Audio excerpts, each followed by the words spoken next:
नमो नमः। सभी को नमस्कार और आप सभी का हमारे YouTube चैनल पर हार्दिक स्वागत है। और आज हम आपके लिए लेकर के आए हैं वाच्य परिवर्तन। वाच्य परिवर्तन बहुत ही अच्छा टॉपिक है। हर परीक्षा में जो है इससे संबंधित प्रश्न अवश्य आता है। और साथियों, ये जो है चाहे कोई भी कंपटीशन हो, चाहे एचटेट हो आपका या सीटेट हो, या फिर जो है ये 8th से लेकर के जो है +2 में और जो है हमारी बैचलर डिग्री में भी जो है वाच्य परिवर्तन का क्वेश्चन अवश्य आता है। सिर्फ लेवल की बात हो जाती है कि उसका लेवल थोड़ा हाई आता है। तो देखिए आज हम करेंगे क्या पढ़ेंगे। आज वाच्य परिवर्तन पढ़ेंगे। अब वाच्य जो है किसे कहते हैं? किसी बात को बोलना या कहना जो है वो क्या है? वाच्य है। उसके कहने के तरीके को हम वाच्य ही कहते हैं। अब वाच्य जो है कितने प्रकार का होता है? 3 प्रकार का होता है। 3 प्रकार का कौन कौन सा होता है?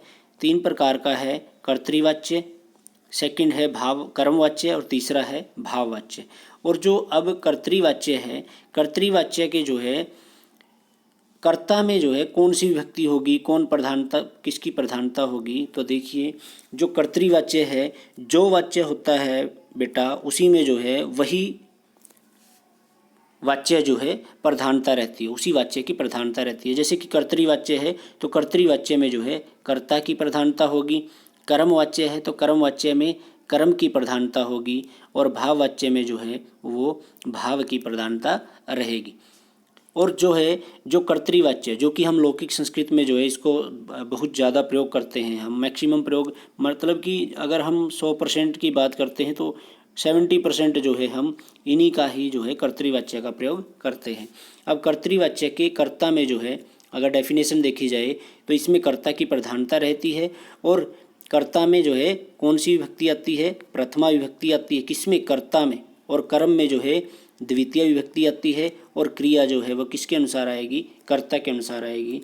जैसा कि हमने लिखा हुआ है, बिल्कुल एक ट्रिक के माध्यम से आपको समझाएंगे। कर्तृवाच्य क्या है? कर्तृवाच्य के कर्ता, देखिए हर एक वाक्य में जो है कर्ता होता है, कर्म होता है और क्रिया होती है। अब कर्तृवाच्य जो है इसके हम कर्तृवाच्य की बात कर रहे हैं तो कर्तृवाच्य के कर्ता में कौन सी विभक्ति होगी? प्रथमा विभक्ति होगी। कर्म में कौन सी होगी? द्वितीय। कर्तृवाच्य के कर्म में द्वितीय विभक्ति होती है। और क्रिया जो है वो किसके अनुसार आएगी? कर्ता के अनुसार आएगी। जो वाच्य होगा क्रिया उसी वाच्य के अनुसार आएगी। तो कर्तृवाच्य में कर्ता में प्रथमा है और क्रिया किसके अनुसार आई? कर्ता के अनुसार आई। अब उदाहरण देख लीजिए, उदाहरण से थोड़ा जल्दी समझ में आएगा। देखिए क्या है उदाहरण कि सहलेखम लिखति। अब सह क्या है? सह जो है वो प्रथमा विभक्ति है, ठीक है। जो हमारा तत्व शब्द रूप होता है उसका जो है ये पुल्लिंग का क्या है? एक वचन है। और लेखम में जो है ये द्वितीय विभक्ति का प्रयोग हुआ है एक वचन का। और लिखति जो क्रिया है वो किसके अनुसार आई? सह के अनुसार आई, क्योंकि सह के साथ हमेशा लिखति आता है। ऐसा जो है हमने संस्कृत अनुवाद का जो वीडियो बनाया हुआ है उसमें बिल्कुल क्लियर किया, अच्छी तरह से बताया है, जो कि हमारी संस्कृत का बेस है। सेकंड उदाहरण देखिए, सा भोजनम पच्यति। सहा भोजनम पच्यति। सा जो है यह स्त्रीलिंग के लिए है, ये भी एक वचन ही है और प्रथमा विभक्ति का है। और पचती तो इसी के अनुसार आया, कर्ता के अनुसार। अब भोजनम में कौन सी विभक्ति है? द्वितीय विभक्ति है। भोजनम में कौन सी विभक्ति है? द्वितीय विभक्ति। तो ये इसका उदाहरण हुआ। जैसे कि अन्य उदाहरण की बात करें तो अन्य उदाहरण ये हो सकता है, जैसे कि त्वम विद्यालयम गच्छसि। क्या आएगा? गच्छसि। ये किसके अनुसार आया? त्वम के अनुसार ही जो है गच्छसि का हम प्रयोग करते हैं। किसके अनुसार? त्वम के अनुसार, मतलब कि कर्ता के अनुसार ही क्रिया आती है। एक और अगर अन्य उदाहरण देखें तो क्या आता है, जैसे कि सह पुस्तकम पठति। क्या आ जाएगा? सह पुस्तकम पठति। ये एक जो है आपका उदाहरण हो जाएगा। और सह प्रथमा एक वचन है, क्रिया इसी के अनुसार आई, प्रथमा एक वचन की, ठीक है। पठ धातु का प्रथम पुरुष और एक वचन है। और पुस्तकम में जो है द्वितीय विभक्ति है, द्वितीय विभक्ति का एक वचन है। तो इस तरह से कर्तृवाच्य होगा। अगर हम कर्मवाच्य की बात करते हैं तो देखिए कर्मवाच्य क्या है? कर्मवाच्य में वही आ गई बेटा, जो कर्तृवाच्य में बताया था वही कर्मवाच्य में है। कर्मवाच्य में जो है कर्म की प्रधानता रहती है, मतलब कर्मवाच्य में कर्म की प्रधानता रहेगी, लेकिन जो इसका कर्ता होगा वो तृतीया विभक्ति में होगा और क्रिया जो है वो किसके अनुसार आएगी, कर्म के अनुसार। और कर्म में कौन सी विभक्ति आएगी, प्रथमा। किसमें, कर्मवाच्य में, कर्मवाच्य में। और देखिए कर्तृवाच्य में परस्मयी पदी जो है क्रियाओं का प्रयोग किया और कर्मवाच्य में जो है आत्मनेपदी। ठीक है, ज़्यादा कन्फ्यूज होने की ज़रूरत नहीं है। परस्मयी पद की धातुएं इस तरह की होती हैं, पठती, पठतः, पठन्ति, इस तरह की जो हैं ये कैसी क्रियाएं हैं, ये परस्मयी पद है। और जब हम इनकी आत्मनेपद बनाते हैं तो किस तरह से बनता है, तो बाद में यते शब्द लग जाता है, क्या बन जाएगा, पठयते। इस तरह से गम धातु है तो क्या बन जाएगा, गम्यते। अगर लब धातु है तो क्या बन जाएगा, लभ्यते। और इसी तरह से अगर पा धातु है, पिबती, पिबतः, पिबंती है, तो उसका अब जब हम आत्मनेपदी शब्द बनाते हैं तो क्या होगा, पीयते। इस तरह से बन जाता है। रक्षति का रक्षते बन जाता है, तो इस तरह से होगा। तो देखिए अब कर्मवाच्य की बात कर रहे थे। कर्मवाच्य में क्या होगा, कर्मवाच्य के कर्ता में तृतीया विभक्ति होगी, कर्म में प्रथमा होगी और क्रिया आत्मनेपदी, जो मैंने आपको बताया है उस तरह से यते शब्द लग जाता है बाद में। जैसे कि तेन लेखम लिख्यते, उसके द्वारा लेख लिखा गया। अब लिख्यते आया, क्यों आया, लेखम के अनुसार जो है आया है ये, क्योंकि इसमें प्रथमा विभक्ति है, मतलब प्रथमा विभक्ति का है, तो उसी के अनुसार ही एक वचन है, तो एक वचन की ही विभक्ति जो ये जो क्रिया है वो आई है। इसी तरह से तया भोजनम पच्यते, उनके द्वारा जो है, उसके द्वारा जो है भोजन पकाया जाता है। इसके बाद पश्चात जो है आपका कर्म भाववाच्य है। भाववाच्य में क्या होता है, इसके कर्ता में तृतीया विभक्ति, कर्म इसमें नहीं होता और क्रिया जो है प्रथम पुरुष एक वचन की ही होती है हमेशा। ठीक है, भाववाच्य में। अगर भाववाच्य को देखा जाए तो ये बिल्कुल जो है कर्मवाच्य की तरह है, सिर्फ कर्मवाच्य में कर्म होता है, लेकिन जो भाववाच्य होगा आपका, भाववाच्य में जो है तृतीय विभक्ति भी होगी, कर्म नहीं होगा और क्रिया वैसी की वैसी ही रहेगी। जैसे कि तेन लेखम लिख्यते, ये उदाहरण था। कौन सा उदाहरण, ये उदाहरण था तेन लेखम लिख्यते। इसमें क्या है, तेन लेखम लिख्यते, तो अगर हम लेखम को जो है कट कर दें इसमें से, तो ये हमारा भाववाच्य बन गया। तेन लिख्यते, उसके द्वारा लिखा जाता है, क्या लिखा जाता है नहीं पता, लेकिन भाव है कि लिख रहा है। तया भोजनम पच्यते, उसके द्वारा क्या पकाया जा रहा है, क्या कर्म किया जा रहा है वो नहीं है, लेकिन उसके द्वारा जो है पकाया जा रहा है, कुछ ना कुछ भाव है। तो इसमें कौन सा होगा, हमारा भाववाच्य। जैसे तेन पठ्यते, उसके द्वारा पढ़ा जाता है, क्या पढ़ा जा रहा है नहीं पता, लेकिन भाव तो है ना। शुकेन खाद्यते, शुक के द्वारा, तोते के द्वारा जो है खाद्यते, खाया जा रहा है, लेकिन नहीं पता, लेकिन भाव तो है ना। तो इसी तरह के ही प्रश्न आते हैं। प्रश्न इस तरह से भी आ सकता है, जैसे कि साथियों वीडियो को जो है लाइक कर दें और शेयर कर दें, ताकि आपके लिए जो है हम एक अच्छा कंटेंट लेकर के आए। और क्वेश्चन जो है इसमें से किस तरह से बन सकता है वो देखिए।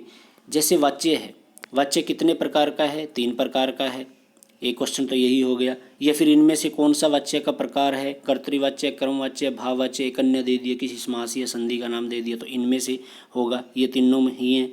ठीक है, कौन सा नहीं है तो भी इनमें से है।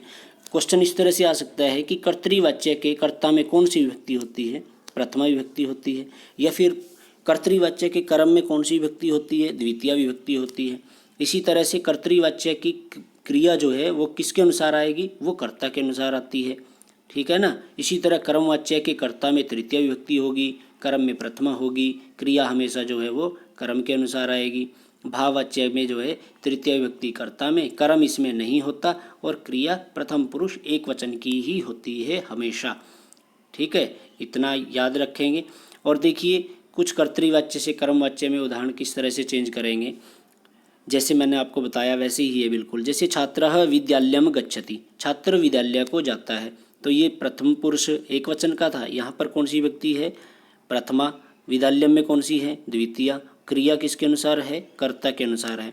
जब हम इसको कर्मवाच्य में चेंज करेंगे, जब हम इसको कर्मवाच्य में चेंज करते हैं तो कैसे होगा, देखिए छात्रः छात्रेण, विद्यालयम है तो विद्यालयम ही आ गया, गच्छति किस में चेंज हो गया, गम्यते में। ते पाठम पठन्ति, ते अब जो है बहुवचन है, प्रथमा विभक्ति का ही है, लेकिन हम इसको जो है तृतीय विभक्ति में चेंज करेंगे, लेकिन जैसा करता था जिस वचन का था उसी वचन में ही। ये था बहुवचन का सहतऊ ते, तो हम इसको जो है तृतीय विभक्ति के बहुवचन में चेंज करेंगे तो क्या बनेगा, तई ही बनेगा। और पाठम का पाठम प्रथमा विभक्ति द्वितीय विभक्ति दोनों में सेम रहता है। और पठंती किस में आ गया, पठ्यते। अब पठ्यते क्यों आया, क्योंकि हमें कर्म के अनुसार क्रिया को चेंज करना था, इसलिए पठ्यते आया है। नेक्स्ट उदाहरण देखिए, त्वम देवालयम गच्छसि, तुम देवालय जाते हो। त्वम को जो है वही है प्रथमा विभक्ति, देवालयम में द्वितीय, और क्रिया जो है वो कर्ता के अनुसार है। तो यहाँ पर क्या जाएगा, त्वया देवालयम गम्यते, ये तृतीया एक वचन का आ गया। देवालयम में प्रथमा विभक्ति आ गई, दे गम्यते जो है वो देवालयम के अनुसार आ गया। इसी तरह से सैनिकाः देशम रक्षन्ति, सैनिक जो हैं वो देश की रक्षा करते हैं। तो ये कैसे होगा, देखिए सैनिकाः बहुवचन है तो हम इसको तृतीया एक बहुवचन में ही चेंज करेंगे, सैनिक ही बन गया। देशम, देशम को एक वचन में हमने जो है प्रथमा विभक्ति में चेंज किया, देशम बन गया। और रक्षन्ति जो है ये कहाँ पर आएगा, जब देशम आ गया तो देशम के अनुसार तो रक्षते आएगा, तो ये बिल्कुल सही होगा। ठीक है, अब देखिए एक ट्रिक है, बड़ी आसानी से आपको जो है ये समझ में आ जाएगी किस तरह से है, देख लीजिए कि हमेशा याद रखिएगा, एक माइंड में अपनी एक बात याद रखना, सिर्फ आपका ये क्वेश्चन बिल्कुल गलत नहीं होगा। कर्तृवाच्य, देखिए पहले कर्तृवाच्य याद रखोगे, फिर कर्मवाच्य और फिर भाववाच्य। और कर्तृवाच्य में पहले कर्ता होता है फिर कर्म होता है, मतलब कोई भी वाच्य हो पहले कर्ता फिर कर्म। जैसे कि कारक में भी आता है कर्ता ने कर्म को, तो पहले कर्ता या फिर कर्म। तो इस तरह से ही याद रखेंगे, फर्स्ट कर्ता फिर कर्म और फिर क्रिया।